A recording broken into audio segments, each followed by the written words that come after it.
अब हम प्रॉब्लम 5 को देखते हैं। इस प्रॉब्लम को देख के आपने कतई परेशान नहीं होना। ये प्रॉब्लम बज़ाहिर मुश्किल लग रही है, लेकिन हम इसमें कुछ ऐसी टेक्निक यूज़ कर सकते हैं जो कि बड़ी आसानी से इसको सिंपल कर सकते हैं। इस वाली प्रॉब्लम में आपको जो ट्रांसफॉर्मेशन सीक्वेंस दिया गया है वो नज़र आने में टोटल 9 ट्रांसफॉर्मेशंस हैं। कौन कौन सी हैं? सबसे पहले रोटेशन 1, फिर उसके बाद रोटेशन 2, फिर रोटेशन 3, फिर ट्रांसलेशन 1, फिर ट्रांसलेशन 2, फिर ट्रांसलेशन 3, फिर स्केलिंग 1, फिर स्केलिंग 2 और फिर स्केलिंग 3।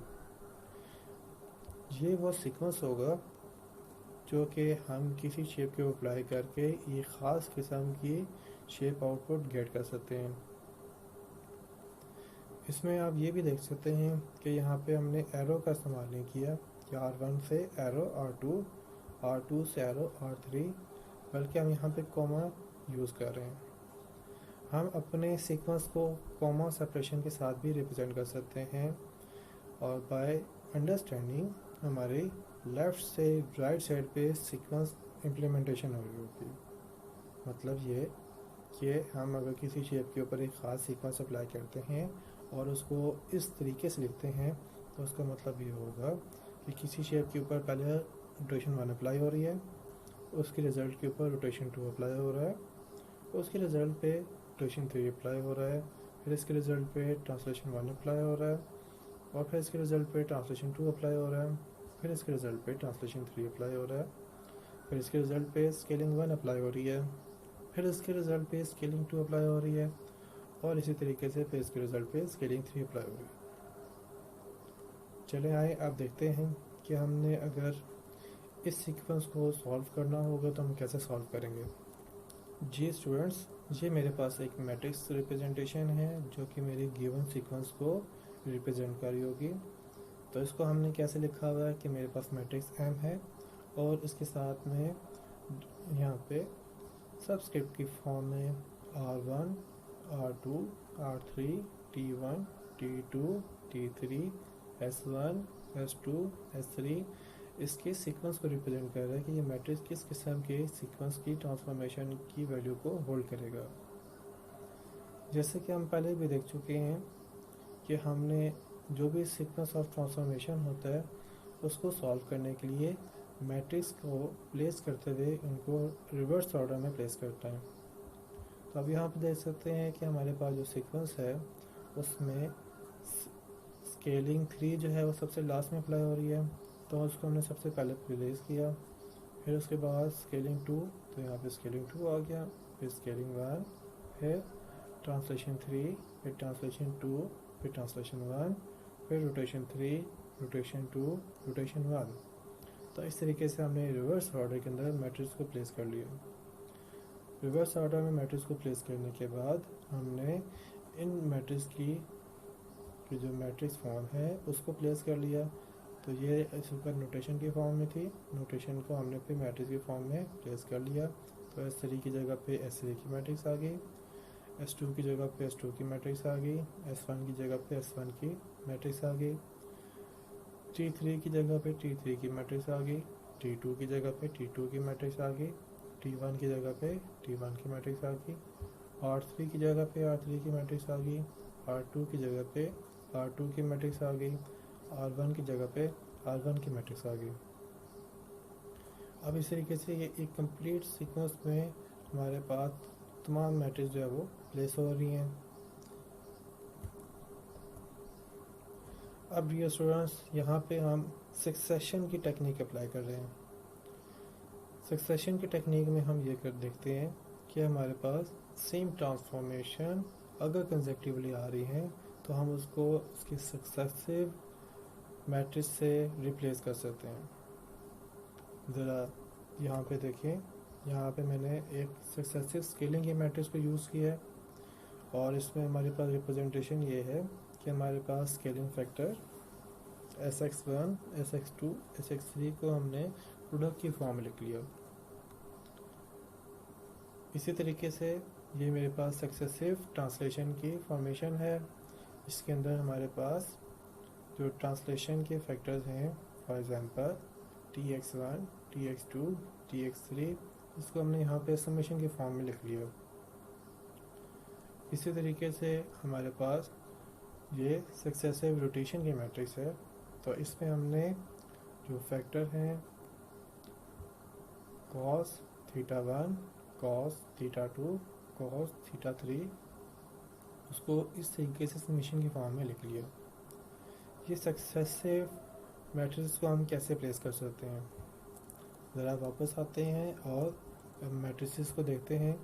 तो उसको क्या देखें, तो ये मेरे पास सक्सेसिव स्केलिंग यहाँ पे अप्लाई हो रही थी, तो उसके लिए हमारे पास जो मैट्रिक्स थी वो इस तरह से थी कि हमारे पास S3, S2, S1 से मल्टीप्लाई हो रहा था। S3, S2 और S1 को हम यहाँ पे इन तीन मैट्रिक्स को सिंगल मैट्रिक्स में इसलिए लिख सकते हैं कि तीनों जो ट्रांसफॉर्मेशन है वो कंसेक्टिवली आ रही हैं और सेम टाइप की हैं।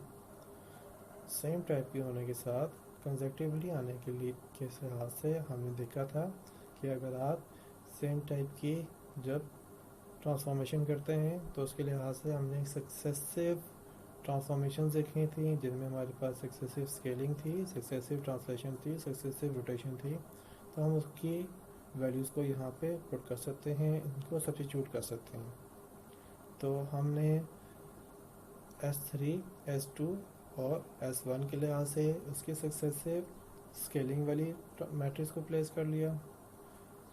T3, T2 और T1 के लिहाज से हमने सक्सेसिव ट्रांसलेशन वाली मैट्रिक्स को यहाँ पे सब्स्टिट्यूट कर लिया। R3, R2 और R1 के लिहाज से हमने सक्सेसिव रोटेशन वाली मैट्रिक्स को यहाँ पे सब्स्टिट्यूट कर लिया। अब हमारे पास सब्स्टिट्यूशन जब हो गई है तो उसके लिहाज से अब हमारे पास तीन मैट्रिक्स रह गई हैं, जिसके लिहाज से हमें बड़ी आसानी होगी कि अगर हम हर मैट्रिक्स को मल्टीप्लाई करते हुए आते तो हमारी सॉल्यूशन काफ़ी एक्सपेंसिव हो जाता, बहुत लेंथी हो जाता। लेकिन हम यहाँ पे सक्सेसिव ट्रांसफॉर्मेशन को प्लेस करके इसको बहुत सिंपल कर सकते हैं। अब आपके पास ये तीन मैट्रिक्स रह गई हैं। अब इन तीन मैट्रिक्स को जस्ट आपने मल्टीप्लाई करना है। तो हम पहले इन दो मैट्रिक्स को, जो कि आपके पास S1, S2, S3 into T1, T2, T3 की मैट्रिक्स हैं, इनको आपस में मल्टीप्लाई किया तो हमारे पास ये रिजल्टेंट मैट्रिक्स आई है। ये हमारे पास बन गया है SXi के लिहाज से, SYi के लिहाज से, और ये हमारे पास आ गया SXi, TXi, SYi, TYi। इसके अंदर ये जो आपके पास SXi है ये एक्चुअल में तीन फैक्टर्स को होल्ड किए हुए है, जो कि आपके पास है SX1, SX2, SX3। जो ये SYi है ये भी तीन फैक्टर को होल्ड किया हुआ है, जिसमें आपके पास है SY1, SY2, SY3। इसी तरीके से ये जो आपका TXi है ये भी तीन ट्रांसलेशन फैक्टर को होल्ड किया हुआ है, जिसमें आपके पास है TX1, TX2, TX3।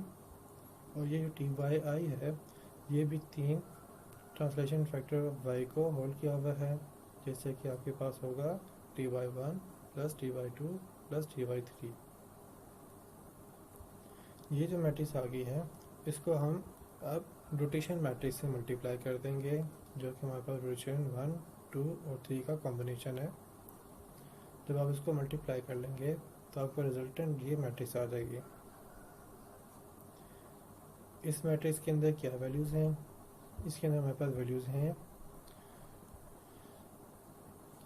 Product I start from 1 to 3 SXi cos summation start from I1 to 3 theta I minus product I start from 1 to 3 SXi sin summation I start from 1 to 3 theta of I product I start from 1 to 3 SXi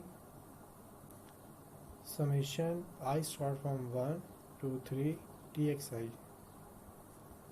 product I start from 1 to 3 SYI sine summation I start from 1 to 3 theta of I. Product I start from 1 to 3 SYI cos summation I start from 1 to 3 theta of I. Product I start from 1 to 3 SYI summation I start from 1 to 3 TYI 0 0 1. Ji dear students, ये मेरे पास उस sequence की जिसमें 9 transformation से उनकी composite matrix बन गई है। इनको हम एक्सपेंड करके भी लिख सकते हैं और अगर इस तरह से भी लिखें तब भी हमारे पास बिल्कुल ठीक है। एक्सपेंड करते हुए हम यहाँ पे SXI की वैल्यूज़ को रिप्लेस कर लेंगे। उसकी जगह पे हमारे पास जो प्रोडक्ट है, इस प्रोडक्ट को हम कुछ ऐसे लिख लेंगे SX1 into SX2 into SX3। और इसी तरीके से हमारे पास जो कॉस के अंदर थीटा की समेशन है तो हम इसको ऐसे लिख लेंगे कॉस θ1 प्लस θ2 प्लस θ3। तो हम इसको एक्सपेंशन की फॉर्म के बजाय इस हिसाब पे लिख के हम अपनी मैट्रिक्स को कंपोजिट मैट्रिक्स ही कहेंगे। जब हमारे पास कंपोजिट मैट्रिक्स आ जाती है तो हम उससे एक पॉइंट के ऊपर अप्लाई करके इक्वेशंस डेवलप कर सकते हैं।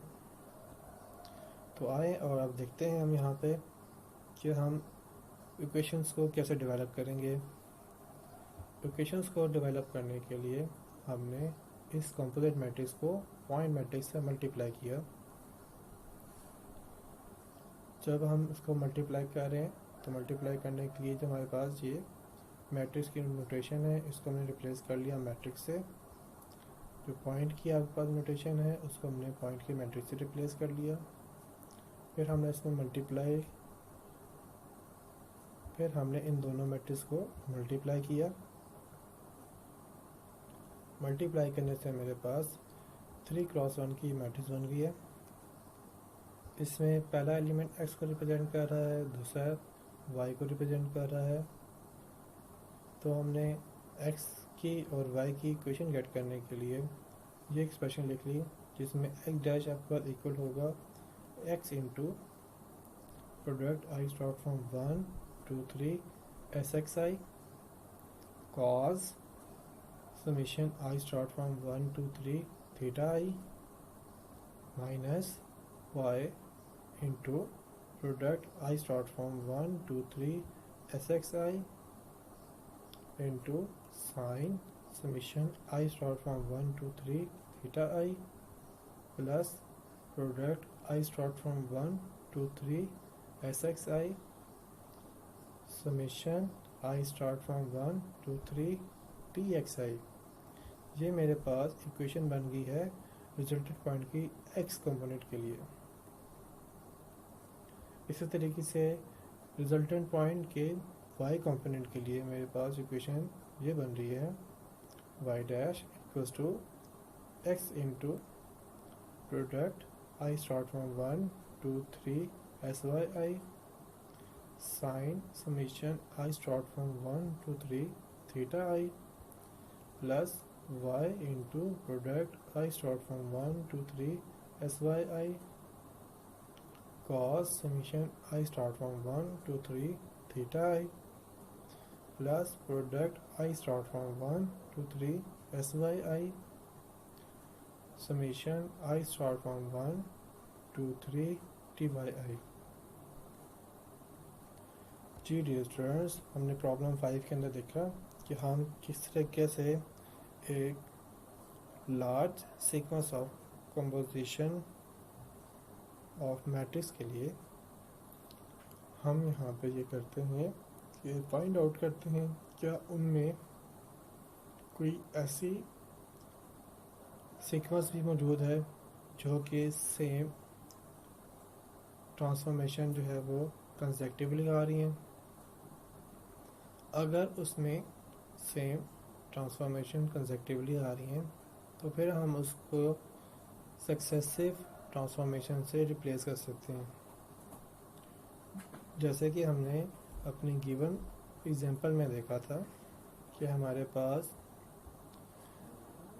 R1 R2 R3 T1 T2 T3 S1 S2 S3 में R1 R2 R3 को हमने सक्सेसिव रोटेशन से रिप्लेस किया, T1 T2 T3 को हमने सक्सेसिव ट्रांसलेशन से रिप्लेस कर लिया, S1 S2 S3 को हमने सक्सेसिव स्केलिंग से रिप्लेस कर लिया। जब हम सक्सेसिव ट्रांसफॉर्मेशन से अपनी एक्सप्रेशन को, अपनी इक्वेशन को रिप्लेस करते हैं तो हमारी इक्वेशन बहुत सिंप्लीफाई हो जाती है, हमें बहुत ज़्यादा उसको कैलकुलेट नहीं करना पड़ता। जो रिमेनिंग आपके पास मैट्रिसेस रहती हैं, आप उनको आपस में मल्टीप्लाई करके बड़ी आसानी से कंपोजिट मैट्रिक्स बना सकते हैं। जब हमारे पास कंपोजिट मैट्रिक्स बन जाती है तो उसकी मदद से अगर हमने इक्वेशन डेवलप करनी हो तो उसको लिए हम उस मैट्रिक्स को पॉइंट मैट्रिक्स से मल्टीप्लाई करते हैं। जब हम कंपोजिट मैट्रिक्स को पॉइंट मैट्रिक्स से मल्टीप्लाई करते हैं तो हमारे पास रिजल्टेंट पॉइंट मैट्रिक्स आ जाता है। जो रिजल्टेंट पॉइंट मैट्रिक्स है उसकी जो मैट्रिक्स बनती है वो 3x1 होती है। उसमें फर्स्ट एलिमेंट जो है वो x को रिप्रेजेंट करता है, सेकंड y को रिप्रेजेंट करता है। तो हम उसको रिप्लेस कर लेते हैं या उसको हम इक्वेट कर लेते हैं कि पहला वाला जो उसका एलिमेंट होता है उसकी जो एक्सप्रेशन बनती है उसको हम रिजल्टेंट पॉइंट के x के साथ इक्वेट कर लेते हैं, और जो सेकंड वाले एलिमेंट की एक्सप्रेशन बनती है उसको हम y के साथ इक्वेट कर लेते हैं। इस तरीके से हमें कंपोजिट मैट्रिक्स किसी पॉइंट पे अप्लाई करके जो रिजल्टेंट पॉइंट है उनकी इक्वेशंस बन जाती हैं।